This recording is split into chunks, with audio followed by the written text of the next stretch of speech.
Even though Israel is a country full of minority groups and it constantly absorbs new people and sports an ethnically diverse population, it is viewed as an almost impenetrable intelligence target. To date, no foreign espionage group has ever managed to recruit a high-level Israeli figure from the ranks of the governmental elite. Israeli society is very cohesive, and the fact that the country is surrounded by hostile states and still subject to an ongoing existential threat turns any kind of treason against it into an especially treacherous option. Anti-Israel espionage entities occasionally try to recruit a high-quality agent from a minority group, or someone in the context of an academic conference, but with little success.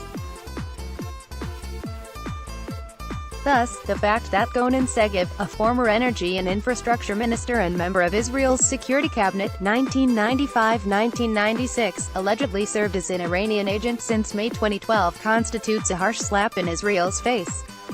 However, no significant damage apparently was accomplished through this prestigious recruitment because Segev had been removed from Israel's hubs of information and decision-making for more than 2 decades. It is still a slap in the face, a high-placed Israeli intelligence source told Al Monitor on condition of anonymity, but except for some aches and pains, no damage was done. No teeth were broken, no hemorrhage, in a few minutes, the pain will dissipate, too. The winds in Israel have been stormy ever since the public was notified of Segev's arrest June 18.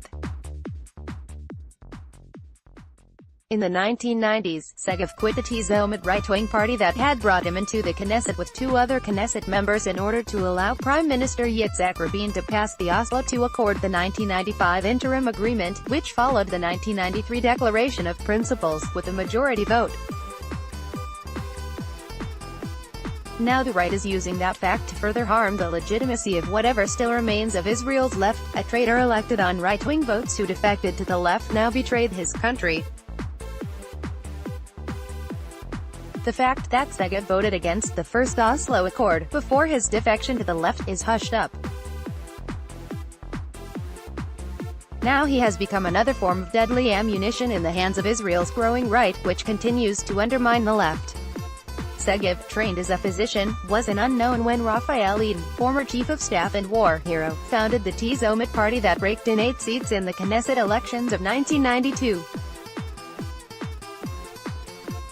Segev's acquaintances say that even though it was only due to Eden that Segev became a member of the Knesset, Segev attempted to subvert his patron from the very beginning. Less than a year after we entered the Knesset, a former Knesset member from Tzomot told Al Monitor on condition of anonymity, Segev was already walking around and telling everyone that Eden was too old, that we needed to overthrow him and that Segev planned to replace Eden at the top of the list. At the time, Eden was one of the most popular politicians in the Israeli right.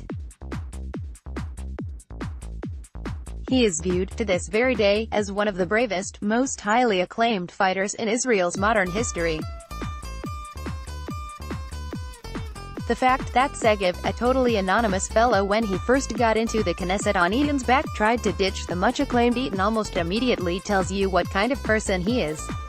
The former Knesset member continued, his disloyalty and treachery is deep, innate and an integral part of his personality, evidently stronger than he is. After he betrayed Eden and defected from the right to the left, Segev was expelled from political life and later was caught trying to smuggle ecstasy drugs into Israel. He received a prison sentence, and after he did his time, he moved to Nigeria. As far as Israel's intelligence establishment is concerned, the Iranian-israeli is justified. Tehran must be given the opportunity to let out a little of their anger and frustration, considering the international humiliation they suffered when it became known that Israel's Mossad successfully smuggled out almost the entire Iranian nuclear archive from Tehran to Tel Aviv. Yes, the Israelis admit, the recruitment of a former cabinet minister to the Iranian side is a real achievement on Iran's part. I can just imagine the smile on the face of the relevant Iranian intelligence department head when one of his subordinates came to tell him of their success in recruiting a former Israeli minister.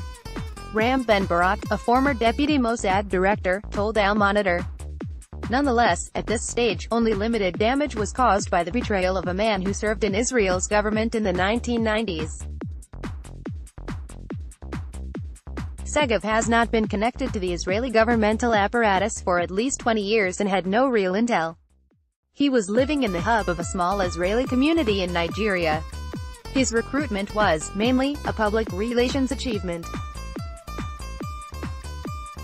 One can assume that Israel is now checking whether Segev managed to facilitate links between Iran and Israelis dealing with security activities in Africa. Even if he was successful in making these connections, this has little potential for damage. Despite the fact that it took Israel a bit too long to uncover Segev's treason, the higher-ups in Jerusalem and Tel Aviv are now breathing a sigh of relief. The Iranians are entitled to pat themselves on the back, a former Mossad chief told Al Monitor on condition of anonymity. They needed this achievement, and we only hope and pray that all their accomplishments will be like this one. Yes, the war being waged today between Israel and Iran is military, economic and intelligence-based in nature, but the focus is on intelligence. A significant proportion of the Mossad budget is funneled into anti-Iranian efforts.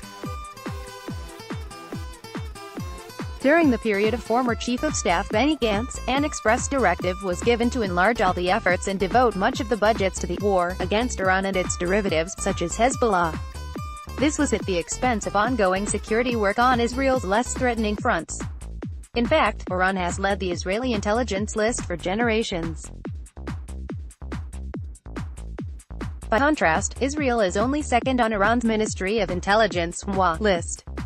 What is fascinating here is the fact that, in the past, Iranian intelligence had been a high-level, discreet and faithful partner to the Israeli Mossad in the period of the Persian Shah.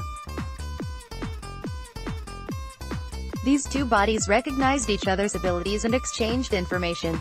The Mossad had an important, bustling branch in Tehran, and the reverse. Now they are at war. The Shin Bet, charged with Israel's internal security and the foiling of espionage attempts, headed the operation to thwart Segev. In his case, there was no dilemma on how to react, whether to uncover him and neutralize him or try to replicate him, turn him into a double agent, in order to disrupt Iranian activity and make use of him. Segev's treasonous nature meant that it would be impossible to rely on him regarding intelligence issues, thus, he must be uncovered. Last week he was officially indicted on charges of assisting an enemy during a time of war. In Israel, the Iranian-IRA is viewed as the most significant hostile espionage organization out of all the ones faced by the Mossad. Some of the methods and cumulative professional knowledge of the IRA came from the Mossad itself in the 1970s and 1980s, the result of fruitful cooperation between the organizations. According to a high-level Israeli security source, Iran has additional espionage organizations, including an intelligence branch of the Islamic Revolutionary Guard Corps. They have invested much effort in recent years to recruit Israeli human intelligence agents, a former Mossad elite told Al Monitor on condition of anonymity. As far as we know, they have had only very limited success. Segev was the diamond in their crown. Israel's consolation is that the diamond is evidently a fake one. Pretty, but lacking real value.